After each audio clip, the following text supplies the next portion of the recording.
I lived 8 years as a female named Laura Jensen after undergoing gender reassignment surgery in April of 1983. I started as a 4-year-old kid in 1944. So I'm bringing to this conversation today 74 years of firsthand experience in some way, either living it or trying to deal with it or trying to recover from it. It's important, I think, to understand that everything that we've heard today is damaging to children. And I was damaged by this, and I have some very strong points of view. So I hope that don't take exception to them. They come out of pain. They come out of real life experience. I'm not trying to be hurtful to anybody, but I think that I have a website called sexchangeregret.com, and we get letters from either the parents or the transgenders themselves asking for help after they've lived the life like I did for 5, 6, 15, 18, 20, all the way up to 30 years. And they're saying, Walt, can you help me detransition? This was the biggest mistake of my life. I've met with people personally. We've had the honor and pleasure of working with people who are now detransitioning. Just recently, a school teacher, a pharmacist, and a good friend, Jamie Shoup. I think it's important for us to realize that there is actually nothing good about affirming a young boy, 4 years old, like my grandma did me.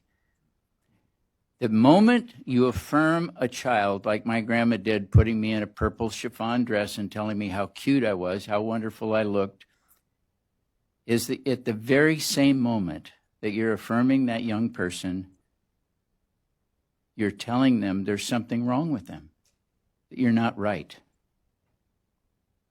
That is child abuse. We need to begin calling it what it is. It's not affirming a child. It's causing them to be depressed and anxious about who they are. And then we go on to inject hormone blockers into them and begin altering their body. Can we begin to understand today from these discussions how destructive this is to the psyche?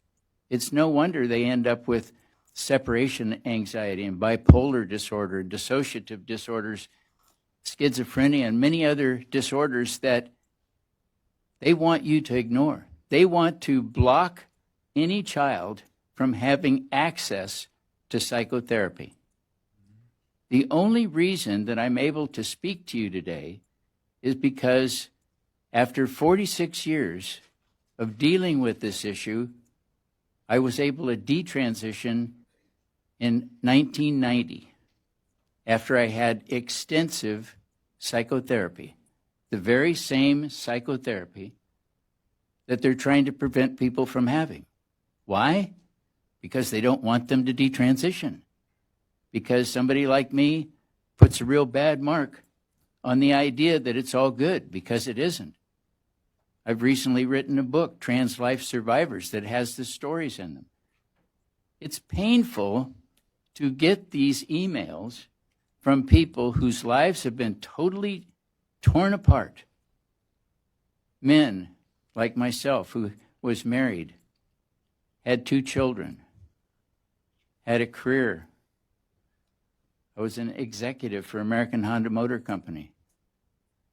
One of those therapists who was an advocate for gender change surgery told me that what happened to you as a child wearing that purple dress, the only way to solve that is to have cross-gender hormones and undergo reassignment surgery. That's the solution.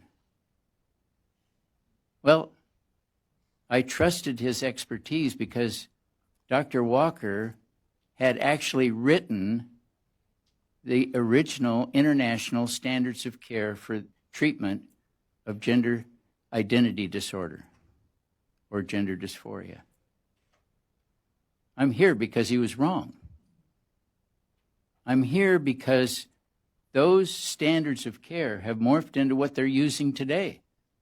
They haven't changed much. Yeah, they've gone through revision after revision, but the basic idea is that when somebody comes in, they can self-diagnose their gender dysphoria. We are manufacturing transgender kids. We are manufacturing their depression, their anxiety, and it's turned into a huge industry that people are profiting from after kids' lives are completely torn apart. The most vulnerable people in our society and adults are tearing their lives apart. It's really beyond my understanding why we're even having this discussion,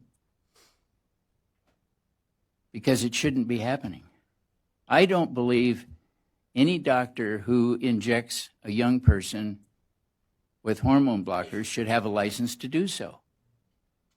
I would prefer that they not have that ability. And I hope that people begin to realize this and begin to speak up about it. There is absolutely nothing good about affirming somebody in a cross-gender identity because it destroys their life. We won't see the consequences of what they're doing today until 10 or 15 years later. And there'll be somebody else speaking up like I am, saying, it was horrible what they did to me. They never should have done it. The people are suffering. We're not trying to minimize their suffering.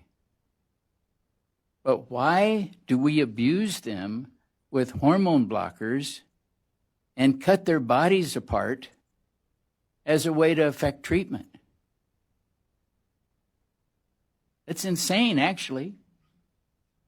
It doesn't make any sense. If we're just to pause and take a sober breath, it's insanity. When will we finally grasp this? Christina Olson, a research psychologist in Washington, at Washington University, and I wrote the article, is published in Public Discourse in 2017, June. She said, we do not know who the transgender kids are. One way or the other, we don't know who they are. Do you get that? We don't know who they are. That should sink in. They cannot actually identify who trans kids are except by them saying so. There is no test. There's no proof. A parent can actually cause a kid to be gender dysphoric by affirming them. The APA, which an article is going to come out in the Daily Signal in the next couple of days that I just finished last night, the APA in their handbook in 2014 says kids are not born transgender. And yet, we're treating them with medical treatment as if they were, and trying to alter them. They're not born that way. I want to say it again. We're manufacturing transgender kids. None of us should be a party to altering a kid's mind, his psyche, and sending him down the path where they're going to sit up here and say how their life was torn apart. And I'm the fortunate one. I got sober. I'm 33 years sober. I drank heavily and used cocaine as a way to try to mask the pain from having undergone the surgery, as a way to cope with what Grandma did in a purple dress that confused me. That when I was a little boy at 4, 5, and 6 years old, I began to want to be affirmed. I began to enjoy being affirmed. I became addicted to the affirmation and the attention. I mean, if a kid wants to steal all of the attention out of the room, All they have to do is say, I am a transgender. They can suck the life out of a room in a heartbeat. And the focus is right on them. And they can get anything they want, can't they? Nobody calls them out. Nobody says, how'd you come to this conclusion? Well, we know how they came to the conclusion. Schools are giving them books. They're indoctrinating them. Parents are encouraging them. Online, they're in chat rooms suggesting groups of kids become transgender. It's a fad. Yes, there are people who are autogynephilia, but there's also people who are deeply troubled.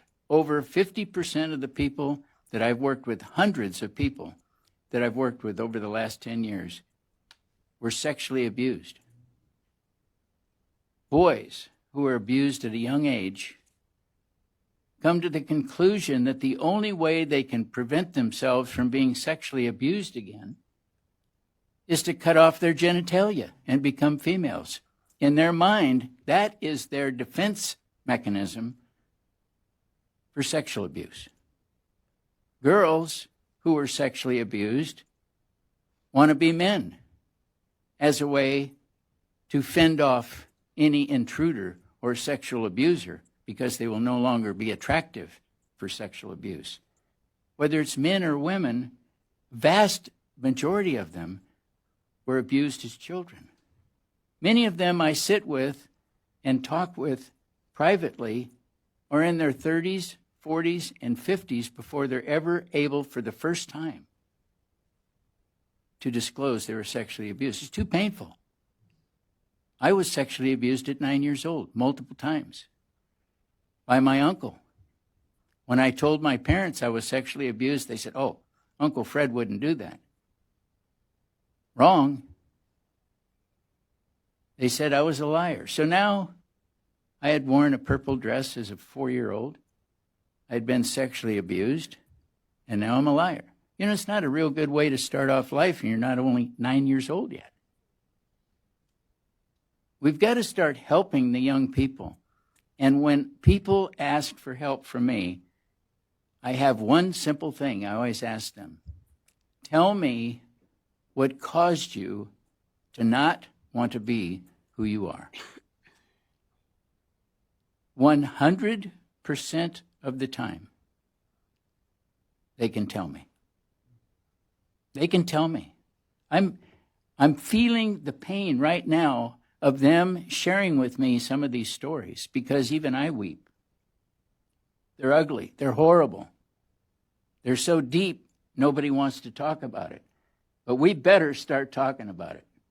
We're ruining an entire generation of young people. And it's serious business. I'm not pulling any punches anymore. And you shouldn't either. Thank you.